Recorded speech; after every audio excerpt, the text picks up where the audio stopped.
With more Americans working in corporate offices than ever before, around 86% of those workers are seated for the majority of the day. The idea of a seated office came around in the 1950s and has become more prevalent ever since. The physical and mental health effects of being seated for long periods of time can be negative for both employer and employee. However, recent studies have suggested that exercise can improve the emotional quality of a person's everyday experience, which, according to Daniel Kahneman and Angus Deaton, is a frequency and intensity of joy, fascination, anxiety, sadness, anger, and affection. It's hard to find a solution that works for both employers and employees to implement exercise into the office workspace. According to a video by brainfacts.org called Your Brain on Exercise, the brain notably benefits from exercise even though it is not a muscle. The brain benefits from exercise, and it spurs the growth of new neurons, especially prevalent in the brain's hippocampus, which is the memory center. Exercise can also reduce the effects of anxiety and depression, which are prevalent throughout offices in America. Exercise improves the overall emotional well-being of the employees, creating an overall better workplace environment. One company that has put an importance on exercise in the workplace is United Shore Mortgage, located in Michigan. The rapidly rising company built a new complex that is over 600,000 square feet in 2018.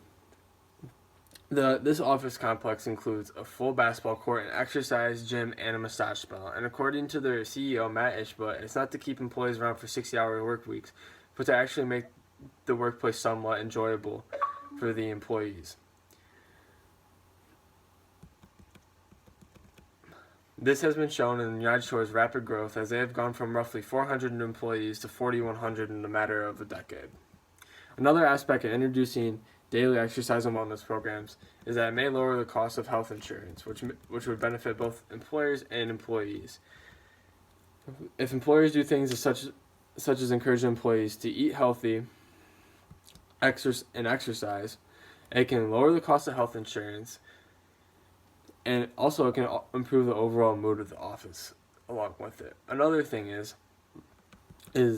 that you can put employees on different wellness programs that can do different things. One example is you can put them on a wellness program that is basically an anti-sickness wellness program. And according to an article by a scientist named Cole back in 2019, regular exercise helps help flush bacteria out of the lungs and always reducing the risk of a common cold, flu, or other illnesses. And exercise strengthens your immune system, so therefore employees aren't missing work. And that's especially relevant in offices where group work is common, which is a lot of places in America. And according to an article on mindcools.com, sick days delay work, causing projects to fall behind. They create stress for other workers who must make up for lost productivity. This less productivity and basically annoying the other employees by having to make up the work means that the overall morale of the office takes a hit. Another way that exercise can help on the office by causing you not to miss work and putting stress on other employees. And exercise can be used as a good stress reliever for office workers who spend most of the days at their desks, but it won't completely take away from the stress low wages they might be earning. According to the United States Social Security website, the median net compensation of the American worker was roughly $27,500 in 2012 and has only risen to $32,000 by 2018. According to the Social Security website, there's a large number of offices workers who are well below that salary. The average desk clerk only makes about $28,000 annually, and the stress that is the number one stressor in America is finances, according to a study done by the APA CEO Norman B. Anderson. That study's been done since 2008, and it's been a leading stressor ever since. And the stress caused by the finances can't be fixed by exercise in the office place, because finances will always power above everything else and stressing people out.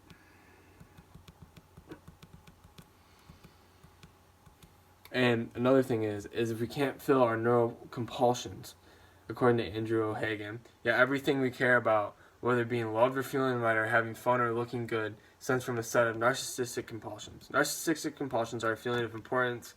If a worker's pay or environment cannot help them somewhat fulfill this neural compulsions, they lose this sense of fulfillment, they will become unhappy, and that exercise can simply not give them their happiness back. if other things aren't being fulfilled in their lives that are more important. And not every company has the budget of a large corporation such as Microsoft, Google, or Apple to provide these employees with these things. So, an article written in INC by Adam Heitzman gave some suggestions of fitness-related gifts for smaller companies that maybe don't have the budget. And some of those gifts include local gym, membership trial, gift certificate to a local fitness class, or maybe just a little bit bigger budget small business, a Fitbit. It's important to include small businesses in this as well because they're a very important part of our economy that keep it running. And it's a vast majority of businesses, and a lot of employees are employed by small businesses, and we need to keep up the overall well-being of those offices as well. And while the science behind wellness programs and exercise in the office makes a lot of sense, how do we actually implement how do we actually implement those things into the office? Well, according to Christina Mercer, 75% of employees want their employer to offer health and wellness incentives. That's a big part, as your employees are motivated in the first place, and they need to be invested to make this all work for everybody around. There are different styles of wellness programs, such as disease management and lifestyle management. You need to find the one that fits your office the best. So if you're going for disease management, I previously referenced trying to keep the stress off of others' employees by actually being able to be at work because you're not sick. And that's what the disease prevention does. And lifestyle management is just to better your lifestyle. Maybe you want to get more slim or put on more muscle, whatever makes you happier and makes you feel more self-confident. So when you come to that office, you feel good about yourself, you're doing well, and you're more productive while you're there. And another interesting aspect is the way that people can present. The way you present a wellness program or exercise program for your employees actually make a difference. And a study done by Rory Cook, a web-based plan compared to a paper-based plan was the only difference shown that actually improved the employees' attitude towards the plan. So the employees that had it web-based were much more likely to follow it than the ones that were doing it paper-based. And overall,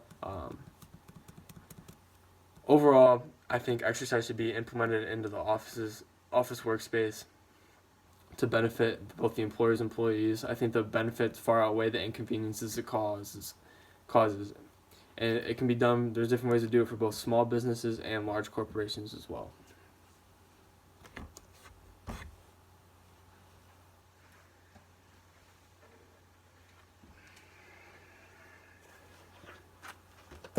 Alright, do my questions real quick.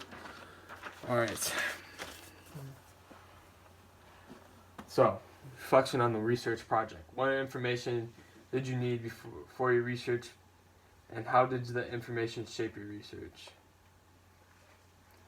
So one piece of information I found very important to get before my research started was the amount of Americans that were seated for most of the day and affected by this. And I was pretty stunned when I found out that was 86% of employers were seated for them most of the day, and the amount of different office spaces they work on and the amount of different resources that they're at their disposal.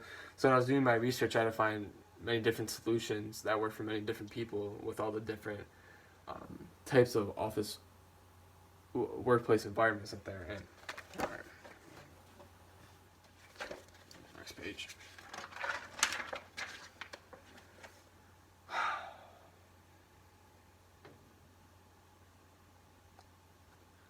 Explain the level of certainty you have about your conclusion, solution, or recommendation.